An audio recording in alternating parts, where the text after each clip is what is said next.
ನಮಸ್ಕಾರ ಗೆಳೆಯರೇ, ನಾನು ನಿಮ್ಮನ್ನು ಭೇಟಿಯಾಗುತ್ತಿರುವುದಕ್ಕೆ ನನಗೆ ಸಿಕ್ಕ ಸದಾವಕಾಶ ಎಂದುಕೊಂಡಿದ್ದೇನೆ. Welcome to my channel investment and portfolio. ಈ ದಿನ ನಿಫ್ಟಿ 50 73 ಪಾಯಿಂಟ್ ಅಪ್ ಆಗಿ 22,907ಕ್ಕೆ ಕ್ಲೋಸ್ ಆಗಿದೆ.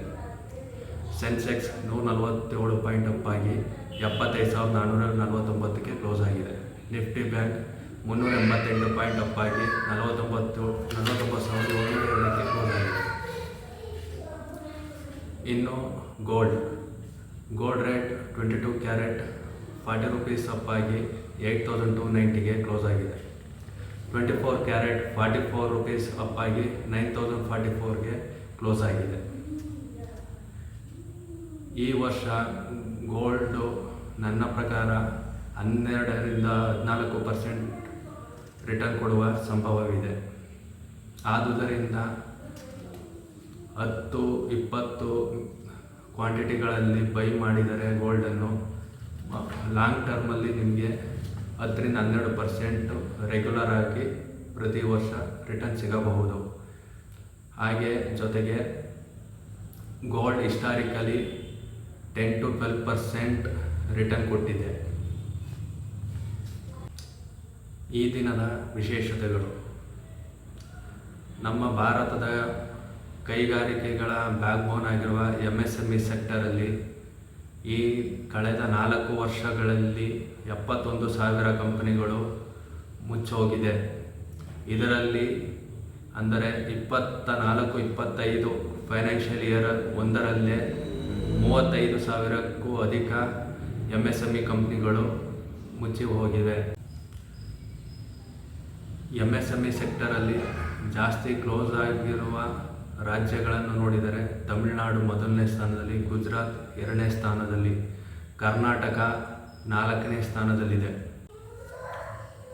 ಉದ್ಯಮ್ ರಿಜಿಸ್ಟ್ರೇಷನ್ ಪೋರ್ಟಲ್ ಪ್ರಕಾರ ಸುಮಾರು 6 ಕೋಟಿ MSME ಕಂಪ್ನಿಗಳು ರಿಜಿಸ್ಟ್ರೇಷನನ್ನು ಹೊಂದಿವೆ. ಅದರಲ್ಲಿ ಕಳೆದ 4 ವರ್ಷಗಳಲ್ಲಿ 71,000 MSME ಕಂಪನಿಗಳು ಅದರಲ್ಲಿ ಈ ವರ್ಷ ಅಂದರೆ 24-25ನೇ ಸಾಲಿನ ಆರ್ಥಿಕ ವರ್ಷದಲ್ಲಿ ಸುಮಾರು 35,000 ಕಂಪನಿಗಳು ಮುಚ್ಚಿ ಹೋಗಿವೆ. ಇದನ್ನು ನಂಬಿ ಬದುಕುತ್ತಿರುವ ಜನರು ಡೈರೆಕ್ಟಾಗಿ 3,18,000 ಜನಕ್ಕೆ ತೊಂದರೆಯಾಗಿದೆ. ಜೊತೆಗೆ ಇದು ಸಾಲದೆಂಬಂತೆ ಅವರು ಸಾಲ, ಹಾಗೆ ಬ್ಯಾಂಕ್ ಸಾಲ, ಕೈ ಸಾಲಗಳನ್ನು ತೆಗೆದುಕೊಂಡಿರುತ್ತಾರೆ. ಅಂಥವರ ಪಾಡು ಏನಾಗಬಹುದು ಒಮ್ಮೆ ಯೋಚಿಸಿ ಗೆಳೆಯರೇ. ದಯವಿಟ್ಟು ಪರ್ಸ್ನಲ್ ಲೋನ್ ಮತ್ತು ಇಲ್ಲ ಸಲ್ಲದ ಕ್ರೆಡಿಟ್ ಕಾರ್ಡ್ ಲೋನ್ಗಳನ್ನು ತೆಗೆದುಕೊಳ್ಳಬೇಡಿ. ಏಕೆಂದರೆ ಕೆಲಸ ಇವತ್ತು ಇರಬಹುದು, ಮುಂದಿನ ದಿನಗಳಲ್ಲಿ ಇದೇ ಥರ ಇರುತ್ತದೆ ಅಂತ ಹೇಳೋಕ್ಕಾಗುವುದಿಲ್ಲ. ಅದಕ್ಕೆ ದೊಡ್ಡವರು ಒಂದು ಮಾತನ್ನು ಹೇಳುತ್ತಾರೆ, ಹಾಸಿಗೆ ಇದ್ದಷ್ಟು ಕಾಲು ಚಾಚು. ಆದುದರಿಂದ ದಯವಿಟ್ಟು ಇಲ್ಲ ಸಲ್ಲದ ಸಾಲಗಳನ್ನು ಮಾಡಬೇಡಿ, ಆರ್ಥಿಕ ತೊಂದರೆಗೆ ಸಿಲುಕಿಕೊಳ್ಳಬೇಡಿ. ಹಾಗೆ ಮಿಂಟ್ ಆರ್ಟಿಕಲ್ ಪತ್ರಿಕೆಯ ಪ್ರಕಾರ ಅಮೆಜಾನ್ ಒಂದರಲ್ಲಿ ಈ ವರ್ಷ 14,000 ಜನರು ಕೆಲಸವನ್ನು ಕಳೆದುಕೊಳ್ಳುವ ಭೀತಿಯಲ್ಲಿದ್ದಾರೆ. ಇದರ ಜೊತೆಗೆ ಗ್ಲೋಬಲ್ ಇನ್ವೆಸ್ಟರ್ ಮತ್ತು ಬರಹಗಾರರಾಗಿರುವ ಜಿಮ್ ರೋಜರ್ ಅವರು ತನ್ನ ಜೀವಿತಾವಧಿಯಲ್ಲೇ ಕಂಡು ಕೇಳಿರೆಯದ ರಿಸಿಷನ್ಗೆ ಅಮೆರಿಕ ಹೋಗಬಹುದು. ಏಕೆಂದರೆ ಅಮೆರಿಕ 1 ಮತ್ತು US ತಾರಿಫ್ ಅನ್ನೋ 2 ಐಡಿಯಾಗಳು ಡೊನಾಲ್ಡ್ ಟ್ರಂಪ್ ತಲೆಯಲ್ಲಿ ಕೂತಿರುವುದರಿಂದ ಅಮೆರಿಕವನ್ನು ರಿಸಿಷನ್ ಕಡೆಗೆ ಎಳೆದುಕೊಂಡು ಹೋಗಬಹುದು. ಜಿಮ್ ರೋಜರ್ ಅವರಿಗೆ ಭಾರತದಲ್ಲಿ ಹೂಡಿಕೆ ಮಾಡುವಿರಾ ಅಂತ ಕೇಳಿದ್ದಕ್ಕೆ ಅವರು, ನಾನು ಭಾರತದಲ್ಲಿ ಹೂಡಿಕೆ ಮಾಡುತ್ತೇನೆ. ನನಗೆ ಭಾರತಕ್ಕಿಂತ China market valuation more attractive ಆಗಿದೆ. ಏಕೆಂದರೆ ಭಾರತದ ಮಾರ್ಕೆಟ್ PE 20ರಲ್ಲಿ ಇರುವುದರಿಂದ ನನಗೆ ಚೈನಾ ಮಾರ್ಕೆಟು ಅಟ್ರಾಕ್ಟಿವ್ ಆಗಿ ಕಾಣುತ್ತಿದೆ. ಆದುದರಿಂದ ಗೆಳೆಯರೇ, ಹೂಡಿಕೆ ಮಾಡುವಾಗ ಫಂಡಮೆಂಟಲ್ ಸ್ಟ್ರಾಂಗ್ ಇರುವ ಲಾರ್ಜ್ ಕ್ಯಾಪ್ ಕಂಪ್ನಿಗಳಲ್ಲಿ ಹೂಡಿಕೆ ಮಾಡಿದರೆ ಒಳ್ಳೆಯದು. ಏಕೆಂದರೆ ಮಾರ್ಕೆಟ್ 16% ಕೆಳಗೆ ಬಿದ್ದು ಈಗ ಮತ್ತೆ 3% ಮೇಲೋಗಿದೆ. ಆದುದರಿಂದ ಇದು ಯಾವಾಗ ಬೀಳುತ್ತದೆ ಅನ್ನುವುದೇ ಕುತೂಹಲ. ಇದಾದ ನಂತರ ಟಾಟಾ ಮೋಟಾರ್ಸ್ ಕಂಪ್ನಿ ಇವತ್ತು 2% ಅಪ್ ಆಗಿದೆ. ಏಕೆಂದರೆ ಟಾಟಾ ಮೋಟಾರ್ಸ್ ಬೋರ್ಡ್ನವರು 2,000 ಕೋಟಿ NCDಯನ್ನು ಇಶ್ಯೂ ಮಾಡುತ್ತಿದ್ದಾರೆ. ದಿನಾಂಕ 27/3/2025 ಟ್ರಾನ್ಸ್ 1, ಟ್ರಾನ್ಸ್ 2, ಟ್ರಾನ್ಸ್ 3 ಇದರ ಪ್ರಕಾರ ಟ್ರಾನ್ಸ್ 1 1 ಇಯರ್ ಲಿಮಿಟ್, ಟ್ರಾನ್ಸ್ 2 2 ಇಯರ್ ಲಿಮಿಟ್, ಟ್ರಾನ್ಸ್ 3 3 ಇಯರ್ಸ್ ಲಿಮಿಟ್ ಇದರ ಮೂಲಕ ಸಾಲವನ್ನು ಪಡೆಯುತ್ತಿದ್ದಾರೆ.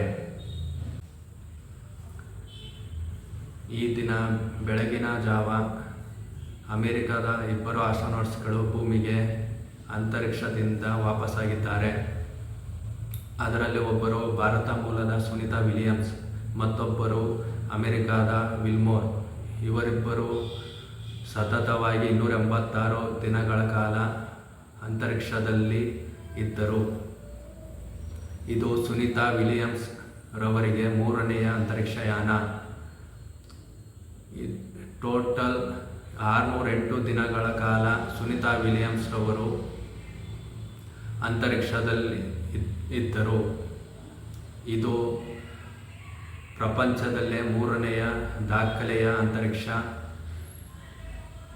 ಯಾನ.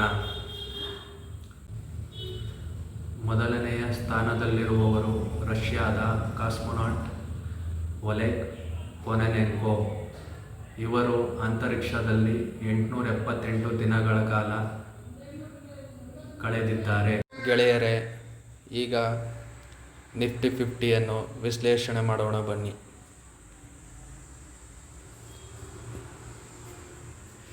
ಕಳೆದ 2 ದಿನಗಳಿಂದ ಅಪ್ವರ್ಡಲ್ಲಿತ್ತು.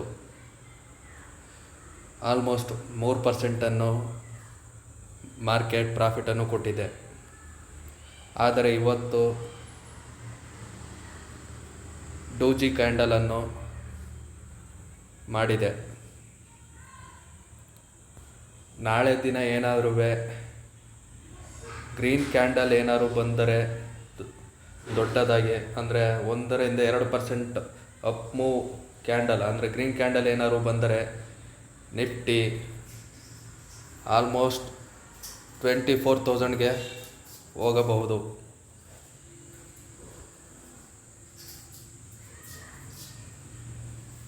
ಇಲ್ಲದಿದ್ದರೆ ಇಲ್ಲಿಂದನೇ ವಾಪಸ್ ಡೌನ್ ಟ್ರೆಂಡ್ ಕಡೆಗೆ ಮುಖ ಮಾಡಬಹುದು.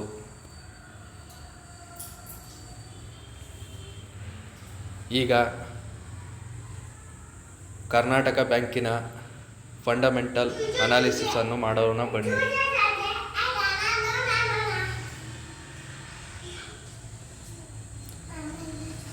ನಾನು ಫಂಡಮೆಂಟಲ್ ಅನಾಲಿಸಿಸ್ ಮಾಡುವುದಕ್ಕೆ screener.in ಅನ್ನು ಉಪಯೋಗಿಸುತ್ತೇನೆ.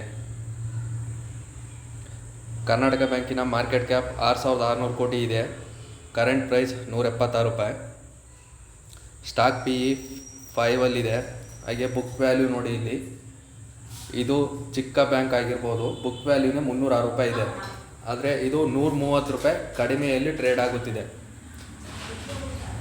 ಅಂದರೆ ಇದು ಮಿನಿಮಮ್ ಬುಕ್ ವ್ಯಾಲ್ಯೂನ ಕ್ಯಾಚ್ ಮಾಡಿದರೂ ನಿಮಗೆ ಮಿನಿಮಮ್ 100% ರಿಟರ್ನ್ ಸಿಗುವ ನಿರೀಕ್ಷೆ ಇದೆ. ಆದರೆ ನೀವು 3 ರಿಂದ 4 ವರ್ಷ ವೆಯ್ಟ್ ಮಾಡಬೇಕಾಗುತ್ತದೆ. 52 ವೀಕ್ ಹೈ 245, 52 ವೀಕ್ ಲೋ 162. ಆದರೆ ಫೆಬ್ರವರಿ 2024ರಲ್ಲಿ ಕರ್ನಾಟಕ ಬ್ಯಾಂಕ್ 289 ತನಕ ಹೋಗಿತ್ತು. ಈ 1 ವರ್ಷದಲ್ಲಿ ಇದು ನೆಗೆಟಿವ್ ರಿಟರ್ನ್ ಕೊಟ್ಟಿದೆ. ಇಲ್ಲಿ ನೋಡಿ ಗೆಳೆಯರೆ, ಆಲ್ಮೋಸ್ಟ್ FD ರಿಟರ್ನ್ ಡಿವಿಡೆಂಡಲ್ಲೇ ಬಂದ್ಬಿಡುತ್ತೆ ನಿಮಗೆ. 3% ಇದೆ. ROCE ನೋಡಿ 6% ಇದೆ. ROE 13% ಇದೆ. ನೋಡಿ 1 ಇಯರ್ ರಿಟರ್ನ್ ನೆಗೆಟಿವಲ್ಲಿದೆ.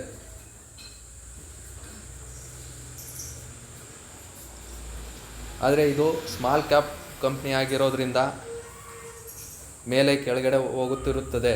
ಆದರೆ ಇದು ಒಂದು ಬ್ಯಾಂಕ್ ಆಗಿರೋದ್ರಿಂದ ಬ್ಯಾಂಕ್ ಡೆಪಾಸಿಟ್ ಕಲೆಕ್ಟ್ ಮಾಡಲೇಬೇಕು, ಸಾಲ ಕೊಡಲೇಬೇಕಾಗುತ್ತದೆ. ಆದ್ದರಿಂದ ಬುಕ್ ವ್ಯಾಲ್ಯೂ ನೋಡಿ ನೀವು ಬ್ಯಾಂಕಿಂಗ್ ಸೆಕ್ಟರಲ್ಲಿ ಇನ್ವೆಸ್ಟ್ ಮಾಡಬೇಕಾಗುತ್ತದೆ.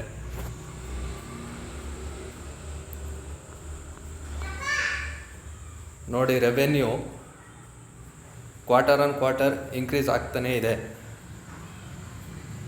ಪ್ರಾಫಿಟ್ಟು ಅಷ್ಟೇ 147ಇಂದ 284, ಆಲ್ಮೋಸ್ಟ್ ಡಬಲ್ ಆಗಿದೆ. 10 ವರ್ಷದಿಂದ 3,500 ಇದ್ದಿದ್ದು ರೆವೆನ್ಯೂ, 3,500 ಕೋಟಿ ಇದ್ದಿದ್ದು ರೆವೆನ್ಯೂ 8,950 ಕೋಟಿಗೆ ಬಂದಿದೆ. ಆಲ್ಮೋಸ್ಟ್ 2.5% ಇನ್ಕ್ರೀಸ್ ಆಗಿದೆ. ನೆಟ್ ಪ್ರಾಫಿಟ್ 348 ಇದ್ದಿದ್ದು 1,294 ಆಗಿದೆ. ಹಾಗೆ ಇನ್ನೊಂದು ಗಮನಿಸಬೇಕಾದ ವಿಶೇಷ ಏನಂದರೆ ಗೆಳೆಯರೆ, ಕಾಂಪೌಂಡೆಡ್ ಪ್ರಾಫಿಟ್ ಗ್ರೋತು 15% ಇದೆ. ಆದರೆ ಸ್ಟಾಕ್ ಪ್ರೈಸ್ ಮಾತ್ರ 7% ಮಾತ್ರ ಗ್ರೋತ್ ಆಗಿದೆ. ರಿಟರ್ನ್ ಆನ್ ಈಕ್ವಿಟಿನೂ ಅಷ್ಟೇ 10% ಆಗಿದೆ. ಅಂದರೆ ಮುಂದೆ ಬರುವ ದಿನಗಳಲ್ಲಿ ಇವೆರಡು ಹೆಚ್ಚಿಗೆ ಆಗೋ ಸಂಭವವಿರುತ್ತದೆ. ಜೊತೆಗೆ ಕ್ಯಾಶ್ ಫ್ಲೋ ನೋಡಿ, 103 ಕೋಟಿ ಇದ್ದಿದ್ದು 10 ವರ್ಷದಿಂದ ಈಗ 366 ಕೋಟಿ ಆಗಿದೆ. ಜೊತೆಗೆ ಫೈನಾನ್ಸಿಂಗ್ ಆ್ಯಕ್ಟಿವಿಟಿಗಳಿಗೆ 1,500 ಕೋಟಿನ ಎತ್ತಿಡಿಸಿದ್ದಾರೆ. ಹಾಗೆ ಈ ಬ್ಯಾಂಕಲ್ಲಿ FIIಗಳು ಆಲ್ಮೋಸ್ಟ್ ಕಾನ್ಸ್ಟೆಂಟಾಗಿ ಉಳಿದುಕೊಂಡಿದ್ದಾರೆ. DIIಗಳು ಅವರು 5% ಇದ್ದಿದ್ದು ಈಗ 20% ಆಗಿದೆ 2 ವರ್ಷಗಳಲ್ಲೇ. ನಮ್ಮ ಹತ್ರ ನಿಮ್ಮ ಹತ್ರ ಅಂದರೆ ಪಬ್ಲಿಕ್ ಇದರಲ್ಲಿ 68% ಆಗಿದೆ.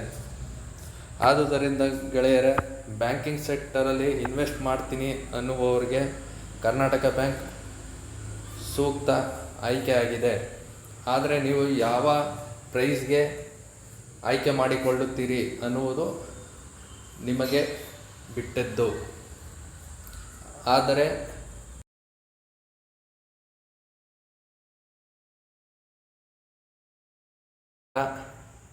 ಫಂಡಮೆಂಟಲ್ ಅನಾಲಿಸಿಸ್ ಮಾಡಿಯೇ ಹೂಡಿಕೆ ಮಾಡಬೇಕಾಗುತ್ತದೆ. ನಾನು ಹೇಳಿದೆ ಅಂದ್ಬಿಟ್ಟು ಹೂಡಿಕೆ ಮಾಡುವುದು ತಪ್ಪಾಗುತ್ತದೆ ಗೆಳೆಯರೇ. ಇದು ನನ್ನ ಅನಿಸಿಕೆ. ಧನ್ಯವಾದ ಗೆಳೆಯರೇ.